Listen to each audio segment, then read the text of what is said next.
Hi, I'm Jim Hodges, Research Director at Heavy Reading, Cloud and Security, now part of Omdia. And today I'm joined by Darren Anstee, who is CTO of Security at NETSCOUT. So welcome, Darren. Thank you. Service providers and security. It's always something service providers are very vigilant about how they manage security and responding to ongoing threats, and they do a very good job doing it. But I think the very nature of security and the threat landscape is always evolving. I guess I'm just wondering, to me it's something I think that in this kind of new model we find ourselves in, service providers need to be always sort of reevaluating their security strategies and their postures. Do you agree with that? Yeah, I think it is an ongoing battle, as you kind of said. Attackers are always trying to outwit the defenses that we put in place. They're trying to adapt their strategies, and we as helpers of the service providers around the world, we help them to adapt their defensive capabilities to deal with the attacks that are coming in.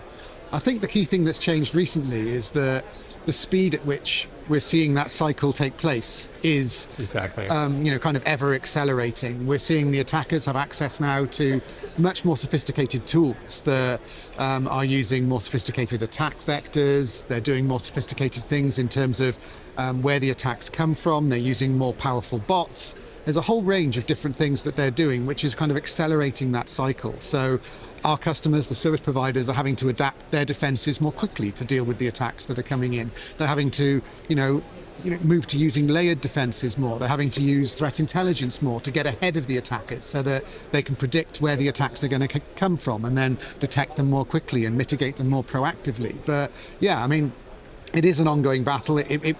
It will continue as long as there are adversaries out there, but it's the speed at which it's happening that's changed. Yeah, interesting. And I think in terms of the complexity, that's one part, but also the volumes. DDoS is something, DDoS in 2024, there's some huge DDoS volumes, and I expect that'll happen in 2025 in terms of the volumes. What do you think?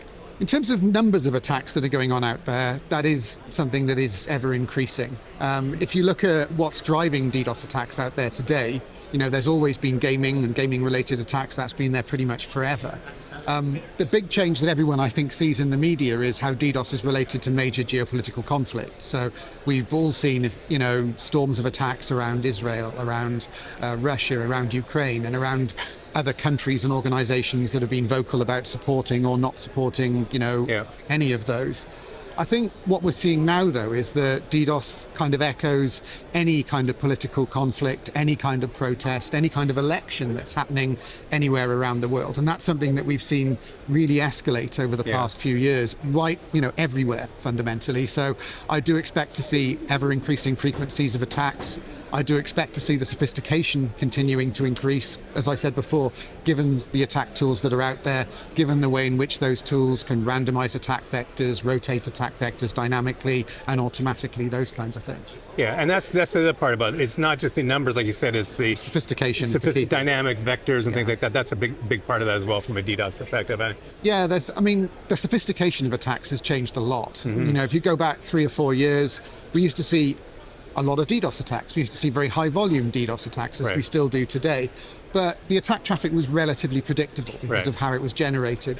That has changed. Now the attacks are much less predictable. The attack vectors that are used within them are more dynamic, as I say, more rotation, more randomization, more use of spoofing source addresses to look like the traffic is coming from content providers and cloud providers to make it harder to block.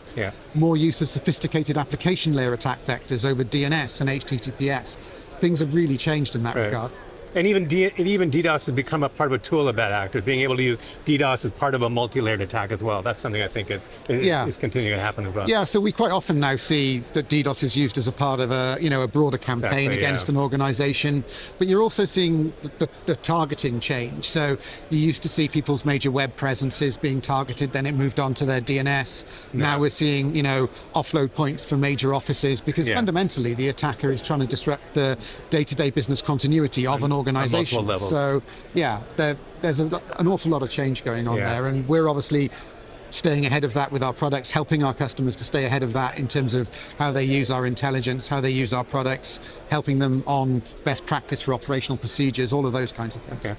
I also want to change gears a little bit. Fixed wireless access, FWA, it's become kind of a really important topic for being able to provide access. Especially here. So, exactly. Being able to provide access to certain regions, and I think it's a strong technology. But I'm just wondering, does it introduce some sort of unique security challenges?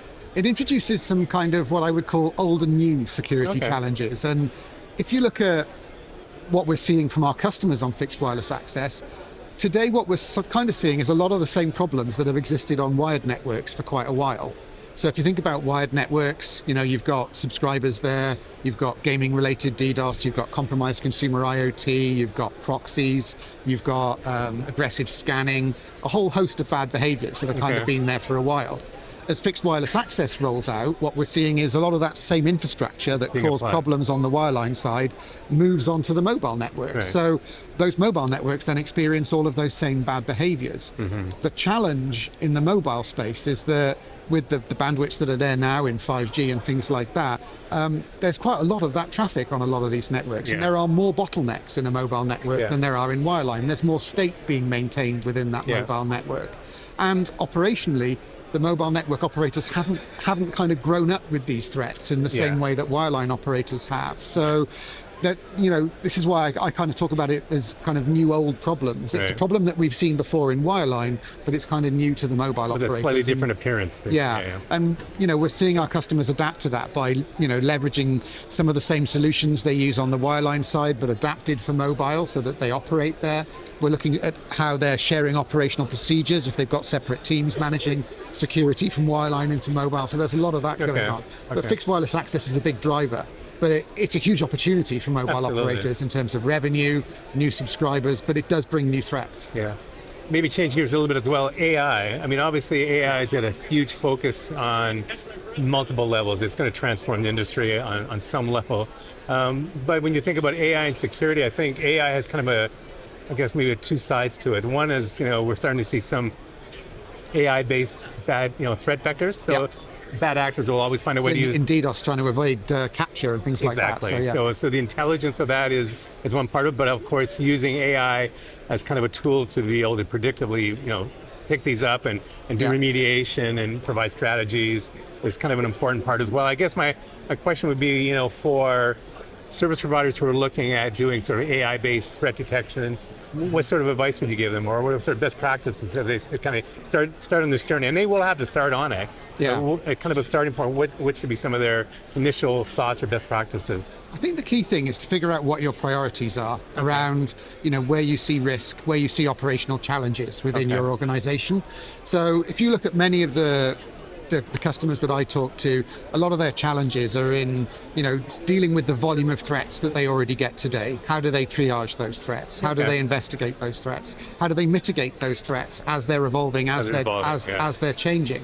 AI can help with all of those things, in terms of automation, in terms of automating the way in which we select mitigation strategies, the way in which we use threat intelligence, the way in which we configure the underlying products. There's a lot of value that AI can bring there before we get on to detecting new kinds of threats. Because what you've got to be careful of is that, yes, AI can detect new kinds of threats, and yes, we can see things that we couldn't see before, but are you giving those new threats to a team that is already struggling to cope with the things that they've already got today? So you kind of got to solve one problem before you kind of introduce new load from somewhere else. So I would say focus on where your challenges are and where your highest levels of risk are, and apply AI in that direction. Okay, that's good advice. I guess maybe the last question would be any other trends you think are really starting to influence security?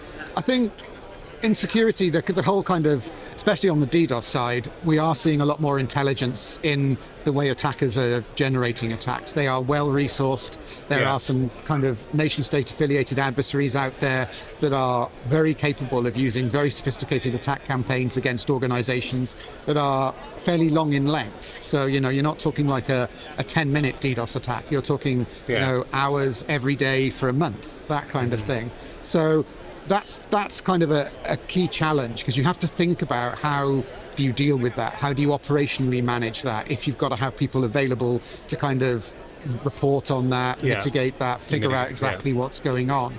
So That I think is a key change that we're seeing, as well as what I mentioned before about the broader targeting. It's not just the web presence, it's the office buildings, the offload points, the firewalls, the DNS. Yeah. It's a much bigger threat surface that they're going after today that needs to be defended appropriately. Right. So more to follow. Yeah. More to follow. So anyway, Darren, thank you for joining me today, and really interesting discussion. Thank you Thanks for very much. speaking with me. My pleasure. Cheers.